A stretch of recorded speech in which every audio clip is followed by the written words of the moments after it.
mañana tenemos a nuestro hermano Amancio.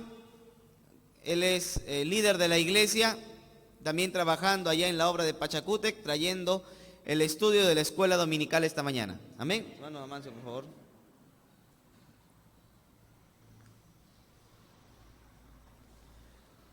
Muy buenos días, queridos hermanos. Los saludo en el amor del Señor a todos ustedes.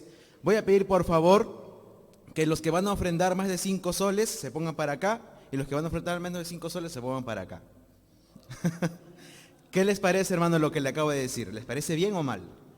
Definitivamente está mal, ¿verdad? Este día vamos a estudiar una epístola en la Biblia en la cual se denuncia este tipo de actos, ¿ya? Este tipo de actos se llama acepción de personas, ¿ya? Y es algo que definitivamente está mal. Quiero recalcar que está definitivamente mal porque estamos en vivo, me parece. Así que ojalá que nadie vaya a pensar que nosotros tenemos teología de la prosperidad aquí. Vamos a orar, hermanos, para entender lo que nos quiere decir la Biblia esta mañana. Señor, esta mañana estamos ante ti y vamos a abrir la epístola de Santiago, Señor. Dios mío, al estar en este lugar, a vernos unos a otros, al cantar, al abrir la Biblia, nos damos cuenta de tu enorme gracia y misericordia y a la vez nos damos cuenta de lo terriblemente pecadores que somos. Por eso, Señor, te pedimos en este momento que perdones cada uno de nuestros pecados. Señor, te confesamos que muchos de nosotros, desde que ha comenzado el culto, estamos con la mente y el corazón en otro lado. Señor, no estamos escuchando, no estamos en comunión, estamos como un objeto aquí en este lugar. Pero Señor, no queremos continuar así, sino que queremos tomar atención, queremos entender lo que dice la Biblia, queremos que nuestro corazón se renueve, nuestra mente se renueve. Señor, dejamos todo en tus manos. Nos acercamos con confianza ante la Biblia, con un corazón dispuesto, una mente dispuesta a entender la palabra de Dios. Dejamos todo en tus manos, sabiendo que cada versículo tiene el poder, Señor, tuyo para nosotros. Dios mío, nos amparamos en tus versículos, nos escondemos detrás de tus versículos y que sea tu palabra, la Biblia, quien nos enseñe esta mañana. Descansamos en eso, en el nombre de Jesús. Amén. Bien, mis hermanos, vamos a ir abriendo en el libro de Santiago.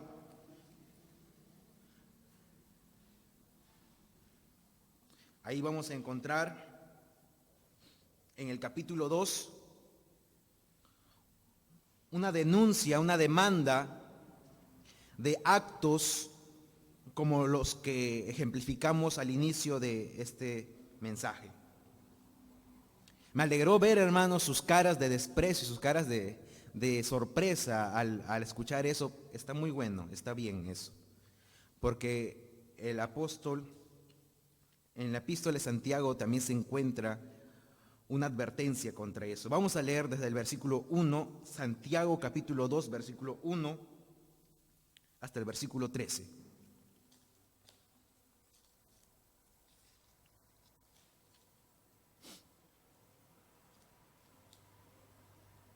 Bien, dice así: hermanos míos, que vuestra fe en nuestro glorioso Señor Jesucristo sea sin acepción de personas.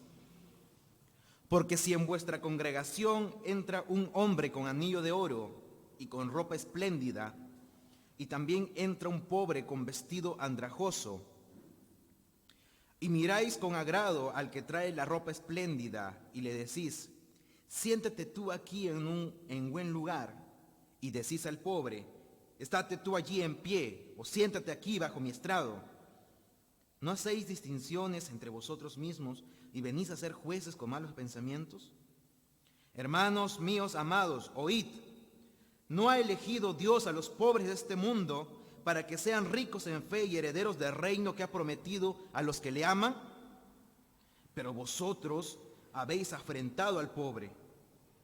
¿No os oprimen los ricos y no son ellos los mismos que os arrastran a los tribunales? ¿No blasfeman ellos el buen nombre que fue invocado sobre vosotros? Si en verdad cumplís la ley real, conforme a la Escritura, amarás a tu prójimo como a ti mismo, bien hacéis. Pero si hacéis acepción de personas, cometéis pecado y quedáis convictos por la ley como transgresores. Porque cualquiera que guarde toda la ley, pero ofendiere en un punto, se hace culpable de todos. Porque el que dijo, no cometerás adulterio, también ha dicho, no matarás. Ahora bien, si no cometes adulterio, pero matas, ya te has hecho transgresor de la ley. Así hablad y así haced, como los que habéis de ser juzgados por la ley de la libertad. Porque juicio sin misericordia se hará con aquel que no hiciere misericordia, y la misericordia triunfa sobre el juicio. Bien, hermanos, está más que claro. Creo que aquí debería terminar el mensaje. La palabra de Dios es clarísima, nos sugiere todo lo que nos debe sugerir. Pero vamos a comentar algunos de los versículos que están aquí.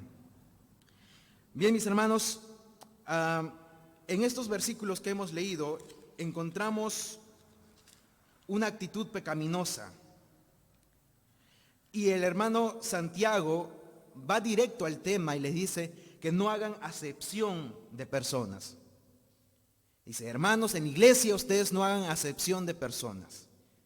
Ahora, ¿de dónde viene este término, acepción de personas? Este término no viene de Santiago, sino que viene desde los mismos primeros, desde los mismos Pedro y Pablo. Pedro y Pablo tuvieron una discusión candente por este término de la acepción de personas. Recordemos que en el libro de Hechos 10:34 vamos a encontrar la conclusión a la que llegó Pedro al ver la visión que le mostró Dios. Si hacemos un poco de memoria, en Hechos 10 encontramos la visión que Dios le mostró a Pedro. ¿Qué le mostró? Le mostró un lienzo de varios animales impuros. Y Pedro cuando vio eso no sabía a qué se refería Dios. Pero luego Dios le dijo, mata estos animales impuros que no se podían comer, que estaba prohibido comer por el Antiguo Testamento. Y Dios le dijo, mata y come. Y Pedro, naturalmente, horrorizado, no quiere. Dice, Señor, esos son animales impuros, yo no puedo comer. Pero el Señor le dice, lo que yo he purificado, tú no lo puedes llamar impuro. Mata y come. Y le repitió otra vez la visión. Y él no entendía. ¿Y se recuerdan qué pasó después? Dios hizo algo para que él entendiera el mensaje. Se dice que había un tal Cornelio, que era romano, y que Dios le mostró a Cornelio justo en ese momento que debería llamar a Pedro. Entonces, los soldados de Cornelio van, agarran a Pedro y Pedro dice, aquí llegó mi hora, voy a morir. Porque si un romano te toca la puerta de tu casa y tú eres judío y predicas el reino de Jesús, ¿qué piensas tú? Que vas a morir. Pedro valientemente se dejó llevar, llegó ante Cornelio, alzó el cuello para decir, córtenme, yo ya estoy muerto, mátenme. Pero Cornelio dijo, no, el Señor, tu Dios, me ha dicho que te traiga ante mí para que me hables acerca de Él, acerca de Dios, acerca del Señor Jesús. Entonces ahí le cayó el 20 a Pedro y dijo, ya entendí. Ya entendí a lo que se refiere a Dios cuando me dijo, mata y come. Entiendo ahora, dice, y este es el término importante, que Dios no hace acepción de personas. Que tanto el judío, como el griego, como el romano, el rico, el pobre, el hombre y la mujer, todos son aceptados de la misma manera delante de Dios. Y Dios no hace acepción de personas. Hermanos, para entender el término de que Dios no hace acepción de personas, debemos entender en primer lugar que en un tiempo nosotros éramos merecedores de acepción. O sea, nosotros, para Dios, según la Biblia, ¿qué éramos? Extraños, advenedizos, extranjeros. Pero hoy, mediante Jesucristo, ya no somos extranjeros, ya no somos advenedizos, ya no somos extraños, ya no somos enemigos, ya no estamos bajo la ira, ya no somos el objeto de su ira, sino que somos hijos. No solamente somos hijos, sino que somos tratados como hijos. Pero lo que es más difícil de entender, ¿sabes qué es? Es que eso es para todos. Tú puedes decir, yo soy hijo de Dios, pero lo que se te es más difícil decir es nosotros, ellos, él, el pobre, el rico, el que se comporta mal, el que no me cae bien, él también es hijo de Dios. Nosotros, y vamos a ver ahorita cómo continúa la denuncia de Santiago, a nosotros nos gusta ver con estos ojos, ¿no? Vemos la marca de la casaca, la marca de la camisa. Si vemos que es marca Element, marca Totus, marca 1, estamos horrorizándonos. Pero si vemos que es de tal o cual marca, no sé exactamente qué marcas son las caras, nosotros valoramos más a aquellas personas. Pero lo cierto, hermanos, es que todo comienza allí. Entender que Dios no hace excepción de personas, sino que nosotros, en nuestro corazón idólatra, sí hacemos excepción de personas. Hermanos, muchos de nosotros decimos, ¿no? Si el Señor se me revelara como a Pedro, como a Pablo, como en el Antiguo Testamento, ¿cómo yo no lo seguiría? Si me llamara como llamó a Gedeón, que le dio prueba tras prueba tras prueba, para que sepa que Dios mismo lo llamó, yo lo seguiría con fervor. Pero ¿sabes qué, hermano? A Pedro le dio una gran visión. Imagínate ver un lienzo grande lleno de animales y que Dios mismo con su voz te está enseñando como si fuera una clase didáctica. Pero hermanos, eso no cambió el corazón de Pedro. ¿Qué pasó con Pedro después? Él seguía luchando con la acepción de personas. ¿Se acuerdan aquella discusión del libro de Gálatas? Pablo nos cuenta que él denunció a Pedro en frente de muchas personas y lo llamó un hipócrita. ¿Qué hacía Pedro? ¿Se acuerdan? Pedro, aunque sabía que no había excepción de personas delante de Dios, cuando estaba con judíos, se comportaba como judío, no comía comida para los gentiles, no comía animales impuros, pero cuando estaba con los griegos, ahí sí se comportaba como griego, como gentil, y hacía separación entre judíos y griegos. Se comportaba de una manera hipócrita. Pero gracias a Dios por Pablo que lo denunció. Hermanos, Pedro, si te das cuenta, era un racista, ¿o no? Pedro era un racista. Y queridos hermanos, tengo noticias para ustedes. Los bautistas, mejor dicho, un sector de los bautistas, hace pocos años atrás, eran muy racistas. Muy racistas. ¿Usted sabía que había iglesias evangélicas bautistas para negros, iglesias evangélicas bautistas para blancos? Que se promovía la esclavitud en iglesias bautistas. Sí, hermano. Bueno, no me crea, búscalo en internet. De tal manera que un hombre bautista llamado Martin Luther King tuvo que salir a las calles a protestar para que los afroamericanos puedan siquiera votar o tener derechos civiles. Ellos eran despreciados por sus dueños. Imagínense, tenían dueños, sus dueños blancos. De tal manera que Martin Luther King, un hombre de Dios, al cual debemos admirar mucho, salió a las calles a protestar, pero no como lo haríamos nosotros, los criollos. Los criollos, cuando salimos a protestar, agarramos palo, agarramos piedras, insultamos a Vizcarra, insultamos al Congreso. Nos gusta esas tonterías.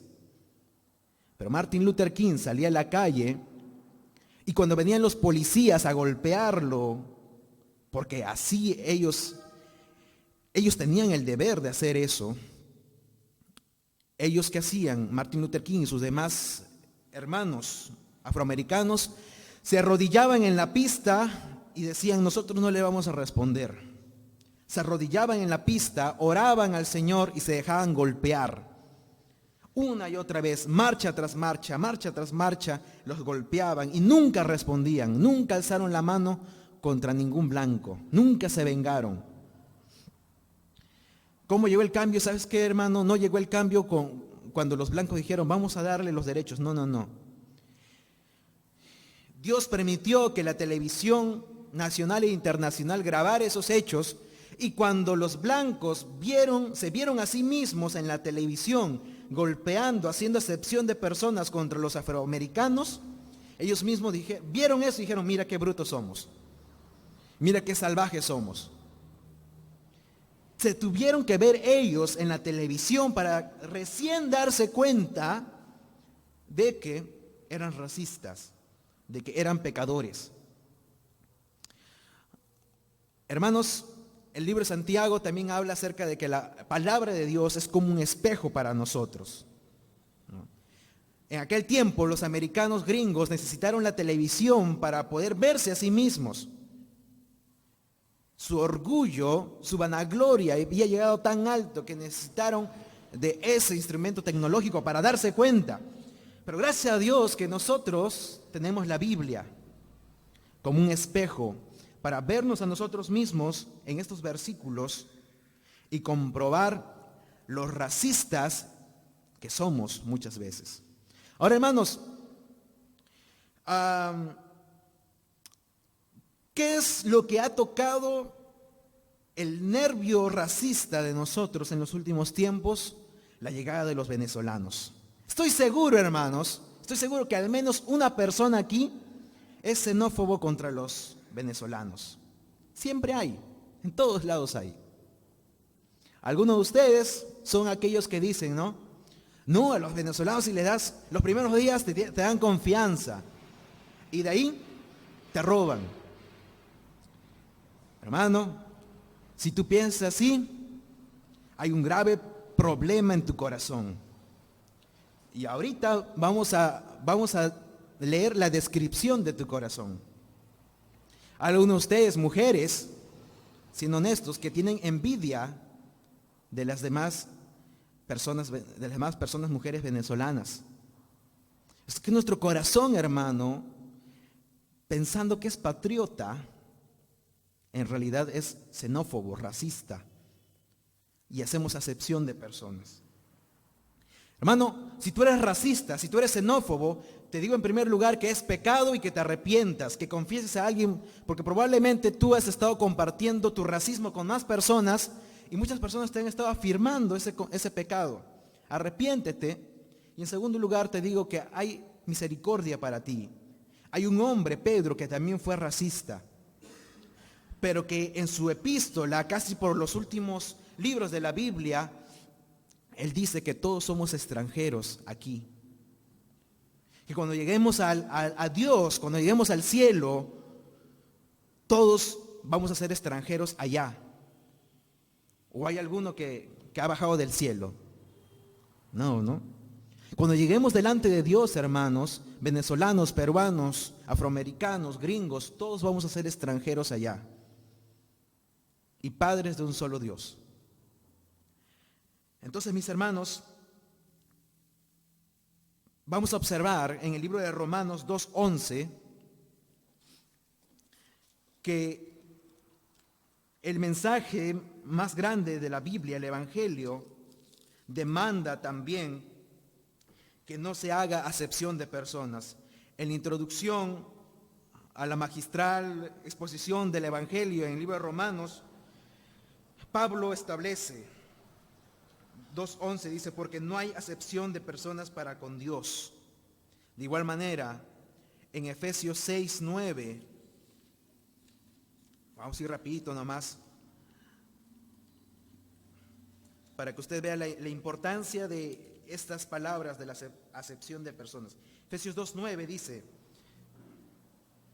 6:9, dice también, y vosotros, amos, haced con ellos lo mismo, dejando las amenazas, sabiendo que el Señor de ellos y vuestro está en los cielos y que para Él no hay acepción de personas. Aquí me quiero detener un momento, hermanos. En el capítulo 6 de Efesios se está hablando acerca del comportamiento de los siervos y de los dueños de estos siervos. En nuestro contexto sería en el trabajo. No es cierto, hermanos, que nosotros hacemos acepción de personas cuando al jefe de nuestra oficina, mercado, restaurante, Todo lo que nos pide nuestro jefe lo hacemos de una manera excelente. Lo hacemos de una manera más de lo que nos piden, ¿no? Pero cuando un líder, un hermano o el pastor te pide que tú hagas algo, lo haces como si no valiera nada, ¿no? Aunque tú tienes en la Biblia un versículo que dice que haced todo como para el Señor, la iglesia en muchos de nuestros corazones es un lugar distinto, es un lugar el cual nosotros separamos, ignoramos de nuestro trabajo. Nuestro trabajo tiene la preferencia. Hermanos, en el lado laboral nosotros, sí, pues tenemos un sueldo. En la iglesia, valgan verdades que no tenemos un sueldo, pero tenemos algo más precioso que un sueldo, ¿verdad? Entonces, hermanos, en esa manera también nosotros podemos hacer acepción de personas, ¿no? Valorando más a la gente del trabajo que a la gente de la iglesia. Ahora, para reforzar esto, en Colosenses 3:25, Pablo también termina su carta a los colosenses haciendo recomendaciones para la vida familiar y el trabajo, y él dice también en ese contexto, además, el que hace injusticia recibirá la injusticia que hiciere, porque no hay excepción de personas. Mis hermanos, he conocido a muchas personas que manejan las siguientes frases en su mente. Dicen, yo solamente me junto con las personas que pueden ser productivas para mí. Yo solamente estoy al lado de personas que me suman, no que me restan. ¿Qué tontería es esa, hermanos? Yo no me junto con personas negativas porque soy positivo y no, su mala aura me va a restar. ¿Qué tonterías son esas, hermanos? Hermanos, el creyente no se junta con alguien porque le suman, porque le reste. Se junta con alguien porque es un ser humano creado a la imagen de Dios. Sea negativo, renegón, o sea buena onda, positivo, no importa. Lo que nosotros tenemos que ver en la persona, en el prójimo, sea cristiano o mundano, es que tenemos que ver en esa persona que cuando Dios creó al ser humano dijo que lo ha creado a su imagen y semejanza. Ese prójimo, mundano o cristiano, es un ser humano creado a la imagen y semejanza de Dios. Eso es lo que es. ¿Ya? Pero hermanos, incluso en la iglesia nosotros vemos a las personas solamente por su utilidad. Si nos sirve, nos juntamos. Si no nos sirve, no nos juntamos. Y hermanos, ya que tenemos esto en mente, vamos a leer los demás versículos de Santiago 2:9 que van en ese sentido.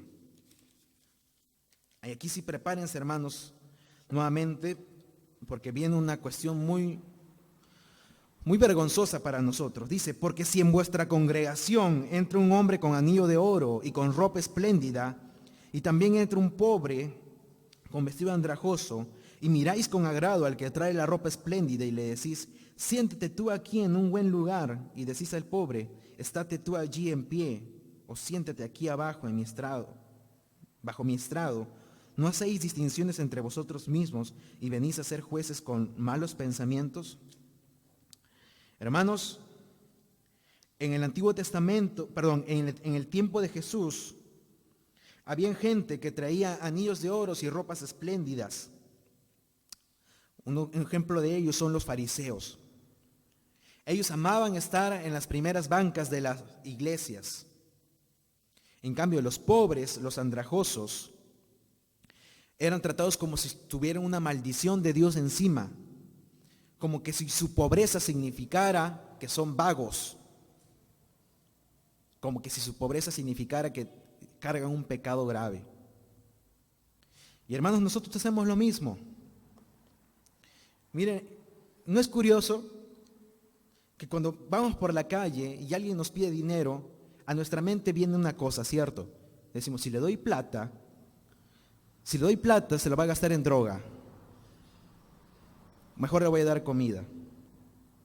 Y nos sentimos muy audaces y muy inteligentes, ¿no? Al pensar eso, ¿no? Tu lado racista y discriminatorio asume que todo mendigo se droga. ¿Te das cuenta?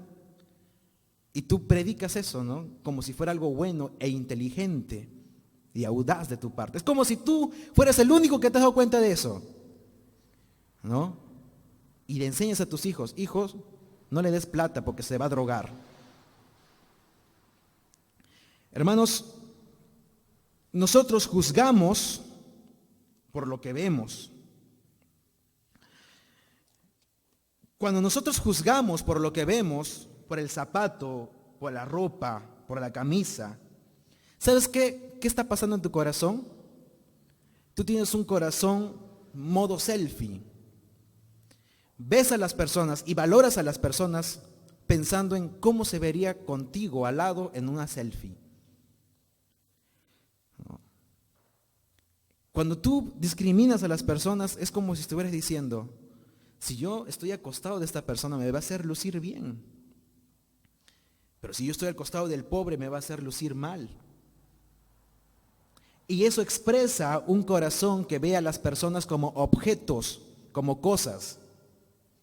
Yo te aceptaría que tú digas, ¿no? Este micrófono lo vamos a usar porque suena, y no lo vamos a usar porque no suena. Es un objeto, no tiene vida. No está creado a la imagen y semejanza de Dios. Pero tú utilizas a una persona así. Vas a escoger a tu esposo así. Vas a escoger a tus amigos así. A tu novio así. Solamente por su utilidad. Por lo bien que te puede hacer lucir en una foto de perfil. Juzgas a las personas por su currículum. Por cuánto puede darte para comer. Por cuánto puede invitarte. Hermanos, es un corazón idólatra. Y eso es basura. Es una basura tan apestosa que el que piensa y cree eso en su corazón no es creyente. Porque lo que vamos a leer casi al final es que no va a haber misericordia para aquella persona que no tiene misericordia con las demás personas. Ahora, mis hermanos, en Santiago 2:5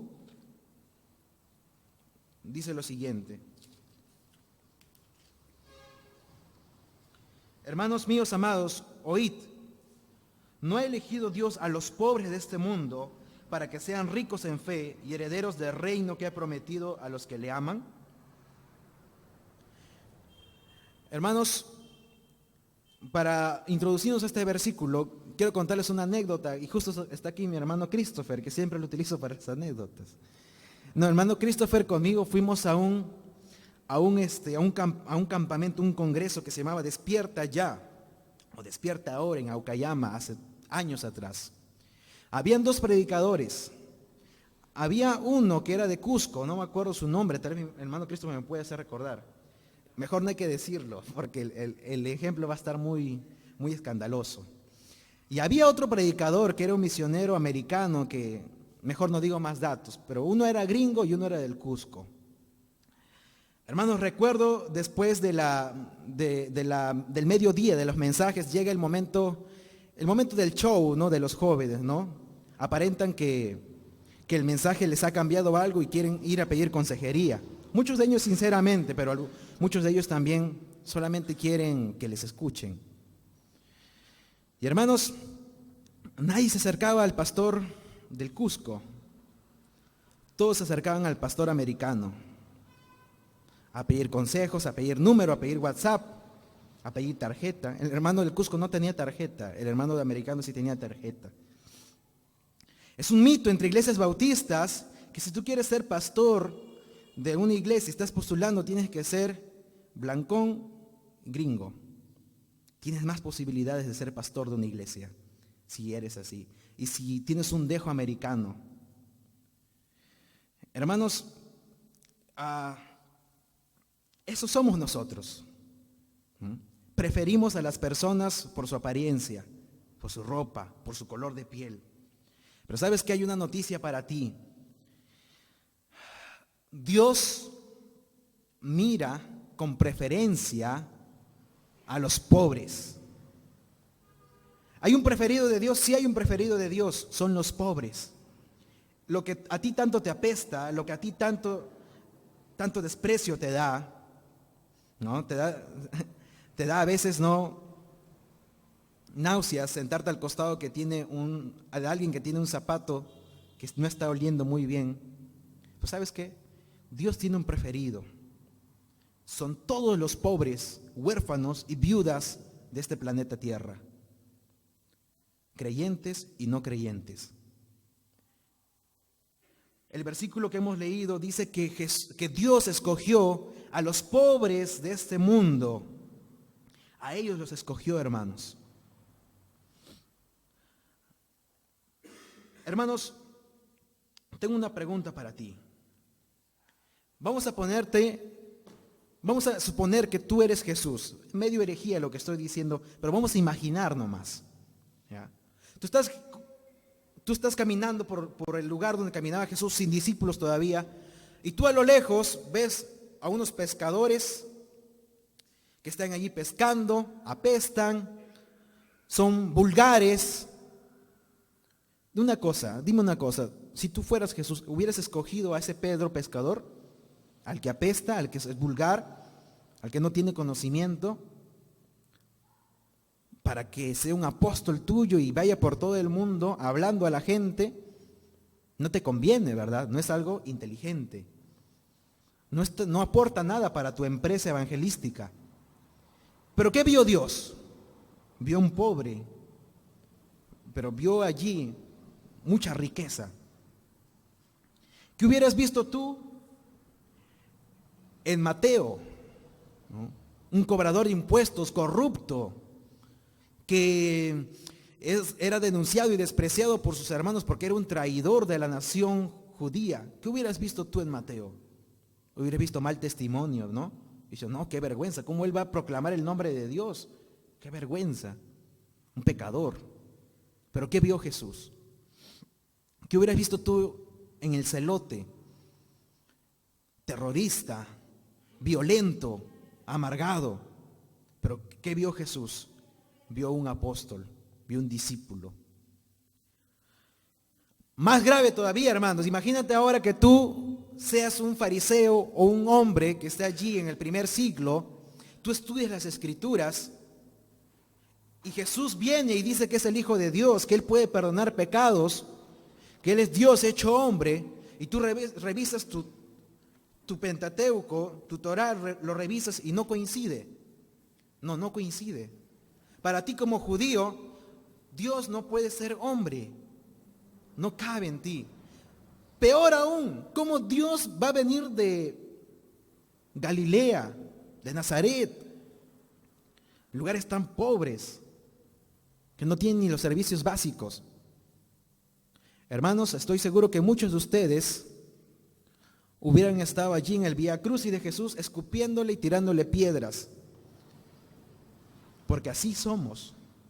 Hay una canción de Jesús Adrián Romero, ¿no?, que dice: si yo hubiera estado en la cruz, te hubiera adorado. Si hubiera estado en la cruz, te hubiera besado los pies y te hubiera limpiado el cuerpo, etc.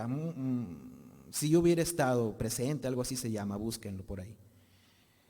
Pero hermanos, lo cierto es que si hubiéramos estado allí, hubiéramos estado burlándonos de la locura del Evangelio.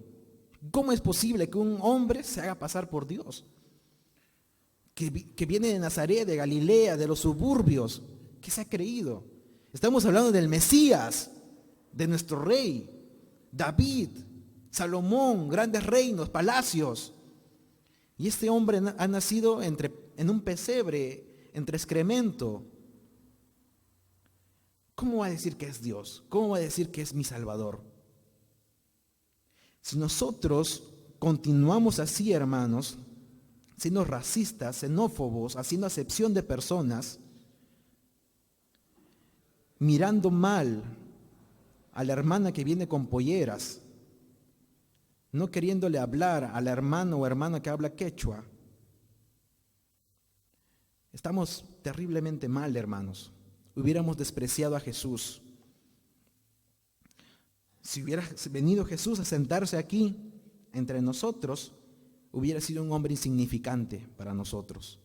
Le hubiéramos dado el último lugar, como Santiago denuncia aquí. Entonces, hermano, ¿cómo miras tú? ¿Cómo miras a las personas que te rodean? ¿Los miras como Jesús o los miras como el pecador, como un pecador? ¿Los miras con tus ojos carnales? Hermanos, yo les quiero dar una noticia que en este mismo momento hay un pastor que está ahí en las calles. Hay alguien que va a ser pastor, pero que ahorita está en las calles drogándose. ¿O Dios no ha hecho maravillas así? Hay misioneros, o sea, personas que van a ser misioneros, pero que están ahorita tirados en la calle oliendo a cerveza. Están allí. Hay mujeres abortando que muy pronto van a venir a la iglesia y van a ser grandes siervas de Dios. Y así, hermanos, las personas tienen que ser miradas con los ojos de misericordia de Dios. Ahora, hermanos, quiero que leamos Levítico 25:25, un momento. El libro de Levítico, aparentemente siendo un libro terrible, un libro cruel para algunos, ¿no? Teniendo tantas leyes restrictivas y muchas cosas terribles para algunos, dice Levítico 25:25, dice de la siguiente manera: cuando tu hermano empobreciere y vendiere algo de su posesión, entonces su pariente más próximo vendrá y rescatará lo que su hermano hubiere vendido. Hermano, al punto que quiero llegar con estos versículos que estamos leyendo es que Dios se preocupa por el pobre, por el empobrecido. De tal manera que en sus leyes, entre las leyes ceremoniales de moralmente puro y ritualmente puro, ahí pone leyes a favor de los pobres. Dios se preocupa por los pobres. En el versículo 35, miren, lean: cuando tu hermano empobreciere y se acogiera a ti, ¿qué dice? Tú lo ampararás. Como forastero y extranjero vivirá contigo. Y aquí viene una cosita muy interesante, mira, dice: no tomarás de él usura ni ganancia, sino tendrás temor de tu Dios y tu hermano vivirá contigo. Hermanos, la Biblia está estableciendo que cuando nosotros hacemos un préstamo o ayudamos a alguien, tiene que ser sin usura ni ganancia, o sea, sin interés. Ahora, hay dos tipos de interés. El interés monetario: cuando tú le prestas a tu hermano tus 100 soles, tú dices, tú me tienes que devolver 120 soles. Eso está mal, hermanos. Eso entre creyentes no se debe dar, ¿no? Hay unos que se creen muy hábiles, ¿no? Que dicen, préstamo a sola firma, pero te cobran gran interés, incluso entre hermanos. Eso está mal, mis hermanos. Ahora, hay un segundo tipo de interés, el interés emocional. Voy a ayudar a tal persona para que se enamore de mí. Hay un tercer tipo incluso de interés. Voy a ayudar a esa persona para sentirme bien yo. Eso también es un interés que cobramos a las personas que nos ayudan. El versículo 39 dice: y cuando tu hermano empobreciere, estando contigo, y se vendiere a ti, no le harás servir como esclavo. Mis hermanos, eso en nuestro contexto podría adaptarse a que si un hermano está en mala situación económica y nosotros tenemos posibilidad de darle trabajo, debemos darle trabajo al creyente. Y no pensar que porque es creyente debemos abusar de esa persona, ¿no? Había un empresario que un día me contrató y me dijo, y yo le pregunté, ¿por qué me tratas mal a mí y no a los demás empleados? Y él me dijo, es que tú eres mi familia y los demás son mis empleados. Como que está al revés la cosa, ¿no? Pero así funciona nuestro corazón, mis hermanos. Así funciona nuestro corazón. El corazón del hombre es así. Ahora, hermanos, vamos a Proverbios 17:5.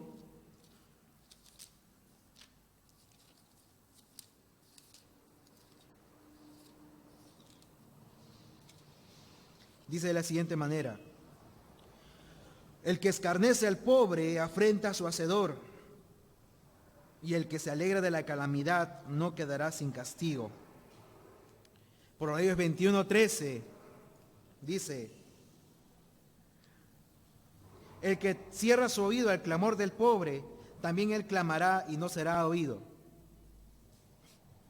Muchos hasta aquí están diciendo, hermano, esto es el Antiguo Testamento, esto es poesía de Proverbios.